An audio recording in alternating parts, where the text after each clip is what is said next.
match de football. Tu as un plaisir. de l'écouter parce que yow boo fa nekkul sax boo koy déglu. dina la décrire environnement bi décrire le match bi nu muy demee. donc loolu yëpp ça fait partie du professionnalisme bi nga xam ne. moom daf ko am depuis plusieurs années te yaakaar naa ne.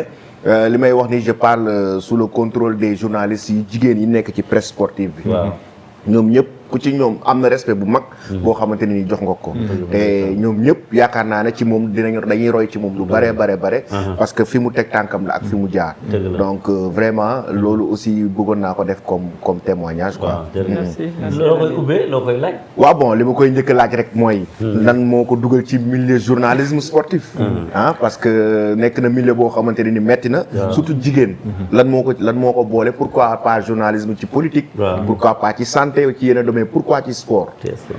Bon, en fait, dama boole ñaari mbir. Parce que moi, j'ai toujours été passionné de sport. Même bi ma nekk xale, j'aimais bien. Et je me rappelle précisément de mon premier cours EPS au CP. Donc, li ma soloon ak li ñuy defoon maître bi ñu leen yóbbu c'est des choses qui m'ont marqué parce que dama mës a bëgg sport. Donc, âge boobu.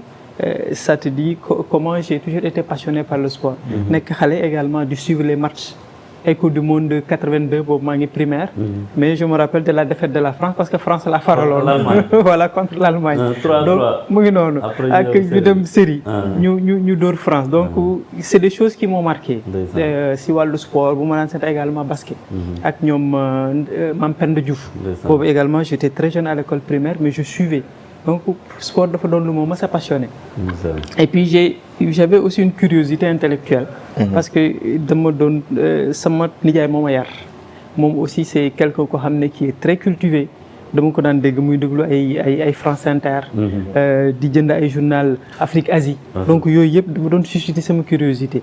après j'avais opté pour être journaliste très jeune. di def sport bëgg sport donc facilement j'ai fait le lien. donc naturellement. dama noonu su may def journaliste de sport laay def. bon c'est vrai qu'il y avait personne comme femme instant bi ma koy choisir parce que bi ma ko wax sama nijaay je me rappelle il me disait mais loolu gisuma jigéen bu koy def fii. te dans ton environnement il y a personne. qui fait ça mais laisse-moi essayer. bàyyi ma tenter.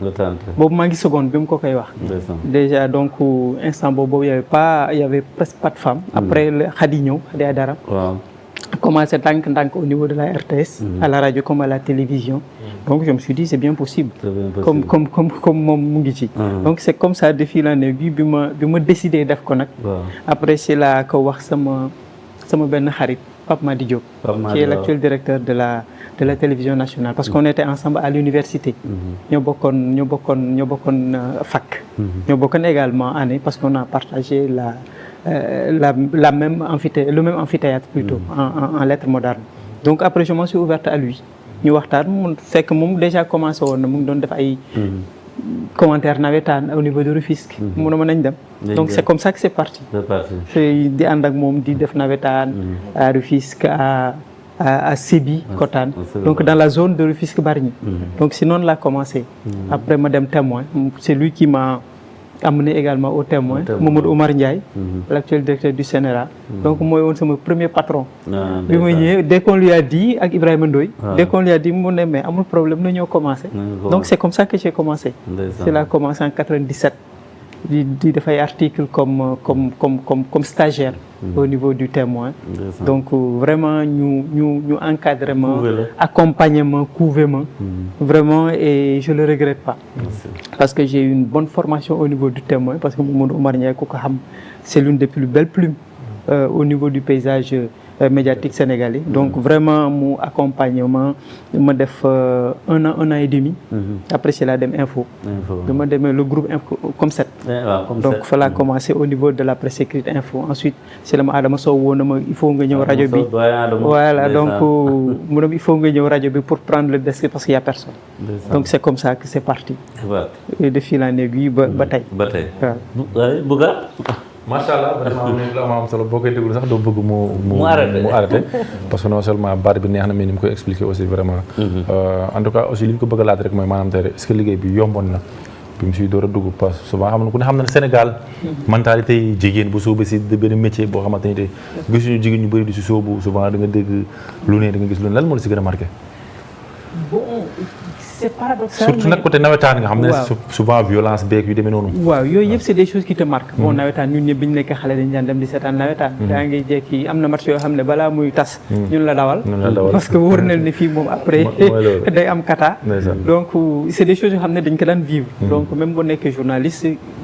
dara du change peut-être li change mooy yow da ngay bind wala da ngay wax mais l'environnement ne change pas di nga am peut-être beneen approche parce que aujourd'hui tu es observateur mooy doon différence bi mais des difficultés y en a góor ak jigéen ñëpp dañ koy rencontrer mais man c'est peut-être paradoxal mais musuma rencontrer difficulté bu ma sonal parce que jigéen nga j'ai jamais eu ça. Même ci lamb ji. préjugé mosoo non je l'ai jamais vécu. je l'ai jamais bon daan nañ la tooñ je me rappelle parfois manga bu daan bëri. su ma jegee cumukaay mun a tuur leen ko ci tànk yi. donc mais da daan tooñ quoi.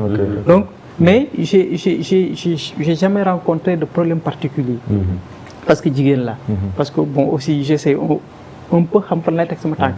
ak fort caractère. voilà bon peut-être loolu aussi quelque part dimbali na ma. ba yow doo franchir ligne rouge. ba ñu lay remettre à l'ordre. di nga xam fan ngay yem ak fan ngay taxaw parce que làmb dafa may réalité. muy góor ak jigéen na parce que am na foo xam ne lu bëri dinañ toll foo xam ne. dootuñ xàmmee kenn. donc yow yaay xam fan ngay taxaw. ak nan ngay def ba. duñ la boole ci mbir mi bu jaxasoo. transition bi nga def ba dugg ci làmb parce que li nga fi lim yëpp kat peut-être football nga lim mais li la dugal si làmb ak sa premier. non làmb dama ko mës a bëgg si làmb. dama ko mës a bëgg. man dama daan toog di seetaan làmb télé. moi j'ai toujours aimé. la lutte le football. dafa doon discipline yoo xam ne dañ ma mës a neex. donc làmb. j'ai toujours aimé su ma daan gis bàkk yi ñuy ak ñoom Patafa yal na ko yàlla yërëm donc bu ñu naan def seen émission j'ai raté jamais ça sport de chez nous daa ma ko raté dama daan seetaan régulièrement avant même ma nekk journaliste donc naturellement bu ma duggee ci journal damay dem làmb mais dañ ma daan kii toujours jigéen nga da ngay xam fooy taxaw boo demee làmb ji gàllaaj yi boo demee doo am jëkkër boo amee doo am doom mais man ça m'a jamais freiné ça m'a jamais freiné et puis kon daaw nga dégg na boo ñëw si cumukaay jigéen doo am doom jëkkër doo am doom loolu dañ ma ko daan wax boo di am na garab yoo xam ne wala mbër am na yoo xam ne bu ko sotti ko bu la rombee ngay jigéen mën na la wala doo am doom wala ainsi de suite quoi loo xam ne bon c'est lié à notre nature biologique ak li nga xam ne nit ñi loolu la ñuy xalaat ci làmb mais comme c'est un milieu presque exclusivement masculin donc il y a des interdits yoo xam ne c'est lié à notre société mais yooyu yëpp dañ ciy bàyyi xel yow it nga xam fan ngay taxaw ak nan ngay def ba yooyu yëpp doo ci yegg bon ma fekkoon fi aussi ay samay grand laay wax ñoo xam ne vraiment aussi ils m'ont uuf nañ ma muy ñoom Oumar Ba ñoom Oumar Ba ko xam du soleil xam ko ci làmb ay ñoom Sadikh Mbodj donc ñooñu ñëpp dama leen daan fekk ci làmb dama daan toog di waxtaan ak ñoom donc yu bëri aussi dañ ma ci daan guider ba tax yenn erreurs yi daaw moo ko def également au niveau de la radio moo bokkoon ci ak sama càmmañ Thierno Ndiaye Thierno mu bëgg ma lool voilà grand Thierno mu bëgg ma lool vraiment buñ daan def si làmb damay jekki na ma moom bàjjan la may woowee mooy mënoon bàjjan taxawal fii wala bàjjan bul dem fële donc yooyu yëpp aussi c'est des choses qui m'ont aidé yoo xam ne vraiment ay ñoom ngañ jaañ tam ñoom ngañ jaay waaw ngañ pour la petite histoire c'est moi qui l'ai amené ici journalisme il le dit souvent parce que boobu ñu ngi woon Sport FM may seet ku ma defaral parce que boobu ñu ngi lancé la radio ma doon seet koo xam ne vraiment mën na nekk ci làmb ji assurer ko d'une manière professionnelle c'est la ma Mbaye Jacques wax ngañ après ma woo ko mu ñëw on a discuté ma ne ko c'est bon c'est la commencé donc ñu liggéey après man je suis parti je l'ai laissé là-bas il a continué donc vraiment j'ai eu cette chance fekk si ay ñoo xam ne jàppale nañ ma guidé ma wan ma yoon et ça booleeg passion bi ma amoon ça m'a vraiment facilité les choses. yow Bécaye liggéey ngeen. Bécaye non liggéeyuñu jotuñu liggéey mais daan nañ daje ci làmb ji di waxtaan. moom it mu doon ko xam ne jox naa ko cër lool parce que ku mën li muy def la te vraiment révolutionnaire li nga xam ne moom mooy reportage sport si wàllu làmb surtout apporté na si lu bëri et ça vraiment j'ai beaucoup de respect pour lui par rapport à ça. sama mangaan aussi liggéey ngeen wala. bàcc moom sama càmmañ la moom sama càmmañ la parce que en fait moom ci Abdoulaye Dabo la ñu xamante Abdoulaye Dabo doon suñu grand mu daan ñu vraiment suñu grand la daal ci lépp bu ñu daan këram mooy woon suñu quartier général toujours fa lañ naan dajee man moom maa di Samba Mangane moo ñu uufoon donc Mangane fa la ñu xamante et vraiment on a conservé ces relations ba tey démb rek laay mujj échanger ak moom ci téléphone ci livre bu mu war a génn suba donc mën a cérémonie bi dinaa ñëw donc c'est ça qui a forgé nos liens ñun ñëpp ñu doon ay frères et sœurs ba tey toutes ces relations sont restées ak Dabo ak ñun ñëpp vraiment moom liggéeyuñu mais ñoo bokk lépp daal. ñoo bokk lépp mais mënuñu wax RTS tamit saa wax le grand Oumar Dia. Oumar on a travaillé Oumar Dia lamb. on a travaillé mais pas ci lamb. parce que boobu j'étais chargé de com de la fédération de football. et il y a des émissions yoo xam ne moom la ñu doon animé ci wàllu football. donc on le faisait ensemble. mais moom it doon na koo xam ne ci wàllu làmb vraiment liggéey na ci lu bëri surtout ci wàllu télévision tey ku xam làmb la woon ku xam làmb bu baax sax vraiment am si une approche intellectuelle boo xam ne moom it ci li mu ci liggéey je pense que lu ñëpp di rafetlu dafa am reportage làmb rek laa ko bëggoon laaj naka la ko gisee léegi par rapport ak avant parce que avant gisoon nañ ne vraiment reportage lamb yi y avait les pères Mansour Mbaye et autres après amoon na aussi yéen ñëwoon ngeen pour def apporter seen propre touche léegi